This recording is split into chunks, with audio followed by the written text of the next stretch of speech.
Hello survivors, and welcome to another Silly Saturday. In today's video, I decided to do something really crazy.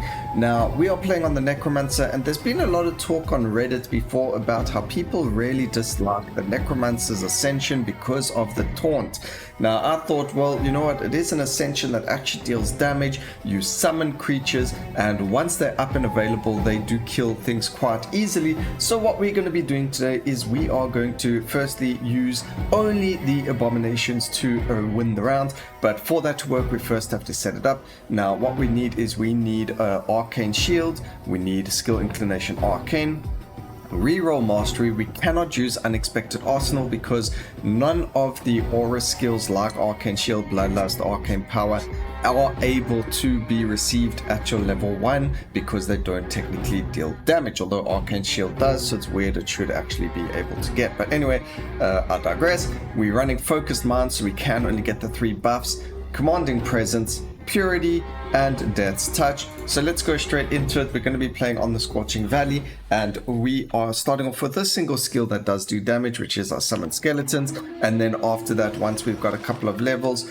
we will replace it as soon as possible with the relevant skills. So that's why we go Reroll Mastery, so we can get more rerolls, so we can ensure that we get the skills that we want. But we're also going to summon the abominations and keep them going the whole time. Now, we do want to go in corner because the abominations, their tether range, although they are minions and they do have taunt, their tether range isn't as long as some of the other minions. So it does feel a lot better to run them than it would, let's say, the Chaos Golems or anything else that might have taunt on them.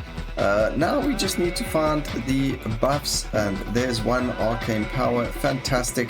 I think crit does work with the abominations, so we will go and grab it, and as long as they keep killing things, we will be in a good spot to keep resummoning them. So now we just need to try and work on getting rid of the skeletal warriors over there. So magnetic, that's fine. There's Arcane Power. So now we just need to find Bloodlust. Hopefully we can get it nice and quickly, and we will be at a good place to start. Hopefully, okay, maybe not. Do we get it? Oh, we still can. We have a chance to find it just before the boss fight. Unfortunately, we did not. That was really unfortunate over there, but it is what it is. And we've got 3 golems up. Unfortunately, we do have the skeleton warriors. So I was using unconventional starts originally because I didn't want to start using a weapon skill, which is the skeleton warriors. But what we are going to do is we're going to run this into Overlord cycle because, you know, it's a bit unfair that we're showing you this with other skills. And to make it a little bit more fair, we are going to do it straight off the bat with the Arcane Power. Or with the 3 buffs. So we need to get that going. We just need to find them, but as you can see, it doesn't always happen. Now, we do want to get as much reanimate as possible so that we can find as many body parts as possible. We want to run we want to run expansion, so we've got increased area of effect because it does affect them, and then we can go and grab other things that are just, you know, just basic stats that are going to help with our minions. So there's nothing that we really need to get. We're getting cast frequency and potency on the buffs, just Arcane Power more than anything else, just so that not Arcane Power, sorry, the Arcane Shield, just so that we do have that buff coming in to kind of help us. So here's area of effect for the abomination. That's fantastic. We get more rerolls. Still no Bloodlust. It's alright. It's not the end of the world. We can apply Doom. There's the Bloodlust. Fantastic. Before the second fight, we already got it. And now that means that we no longer do any damage whatsoever. All the damage done is now by our abominations. And we're going to clear the rest of the map in under 8 minutes with just them. Which, you know, there are some builds out there that still can't even do this. And all we're doing is using our Ascension, and we are able to do that. So really crazy, really fun to do, really interesting that, you know, the Ascensions can actually do this. I think we could probably land up doing this also with the Legionnaire. The one thing about doing this with the Legionnaire is you wouldn't be able to do it into Overlord because unless you took like something like Arcane Shield or another skill as well that you can kill enemies with, but you wouldn't be able to. The only thing about Legionnaire that's different here is Legionnaires actually are permanent, so they last the entire run. So if, you know, don't land up killing stuff, you don't have to worry about resummoning them. They're always going to be there, so you're always going to have the damage. So a Legion is probably a better one to do, but it does take longer to get up and running, whereas you only need 8 pieces or 6 pieces or something of the golem to get them up and running. And you can see they are very close to us. They stay in the corner with us. I mean, we've got 3 of them here with the area of effect as well. We are applying poison, and then we've got all those beautiful things, so we can actually go for the damage increases here. That's going to be really good. We can actually turn off, skip the skills there, grab that, grab the poison, potency again. Damage upgrades is good for this, so the higher we can get the shield, the arcane shield, the better it's going to be for us in terms of how it's going to work with the overlord cycle. And then we can go and grab some damage over there for our animated golems. So really good, or abominations, not animated golems. Alright, always apply crit to enemies with 100%, but we do want the relentless first, so we grab that. We do want the, oh gosh, we want everything here, but we're getting such good upgrades for nothing. Alright, and we've got a whole lot of golems. We hardly have to do anything, and there's the boss fight. You can see we get to stay safe right over here. The bosses are busy fighting them.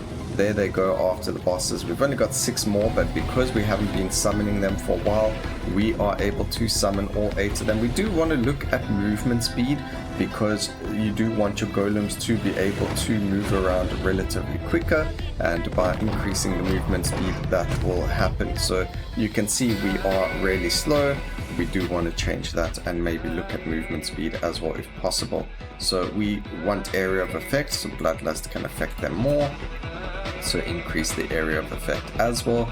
And that's also going to, I believe it should affect them because they do counter summons, and therefore increasing our general stats should increase the stats of the golems as well. Or that's what I was told ages ago. Whether or not it was changed, I cannot say, but you can see that the area of effect on these, you know, their auras are really high, so that's cool.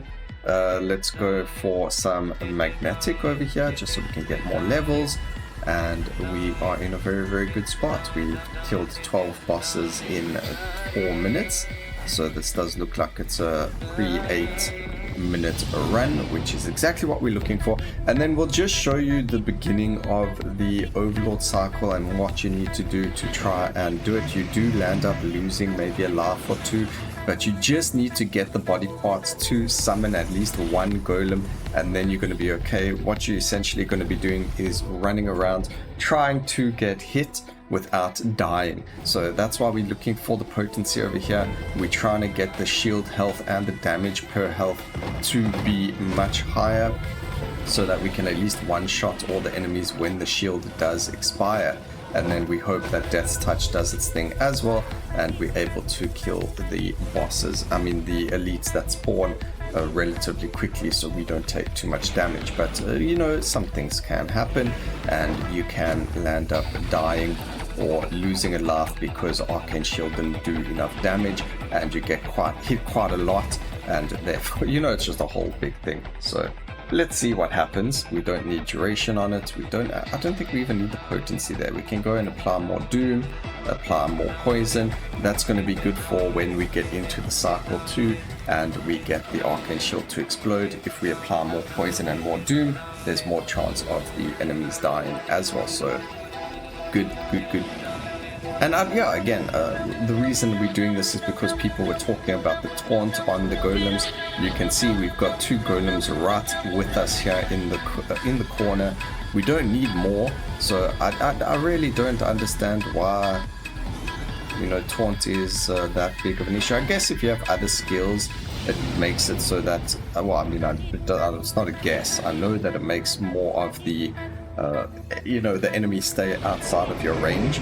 But you can see we are going to do this in under 7 minutes with only the golems as our skill damage dealer, you know. So really pretty insane build over here. Really funny, and it's pretty cool that you can actually get it to work. Okay, we just need to summon 1 more golem because 1 of them died. We just don't need to die, that's all. And then, like I said, we'll just go into the Overlord cycle just to show you all how it works. But we're not going to run the Overlord cycle because it's just the same thing. They literally just kill everything for us. We don't have to worry about it. It was a 6-minute 29 cycle, which is fantastic. We want to get things like that. We can get the Doom again, and maybe some crit or something like that, but there's nothing else that we really need. As you can see, we'll go look at the damage. The damage, they did 145 million damage, and then we got the Doom and the Poison doing 20 and 30 million respectively, or actually 50 and 20 million respectively. So let's just go into this, show you how it works with the Arcane Shield and why I think that they can actually use the skill as a level 1 skill. Obviously it will be a lot harder, but I think it is possible, and if people really want to do something like customizable like this, I think they should allow it. However, we don't have the shield up and running yet, so we need to just run around a bit, get it up. There we go, the shield is up, and there we go. We did manage to get a couple of kills. It wasn't enough to get a full abomination up, so we have to wait for the shield to refresh. There we go, and we need to just get hit again without dying, so I don't want to take too much damage from a hit. So there we go, fantastic, and we landed up getting a golem, and then the rest of it is easy. As soon as we got, that was actually a lot easier than the other times that I've tested this into the Overlord, but as long as we got a golem up and running, which is exactly what we did, we will be able to get the rest of the build done and dusted. And you can see enemies are dying, which means that we will keep getting Ascension material, which means that we will keep getting more and more golems, and the more golems we get, the easier it's going to be to get more and more of them. So there we go, and that's how it works. So I hope you guys enjoyed the video. Please remember to like, comment and subscribe for more videos like this in the future, and always remember, keep safe survivors. Until next time, cheers.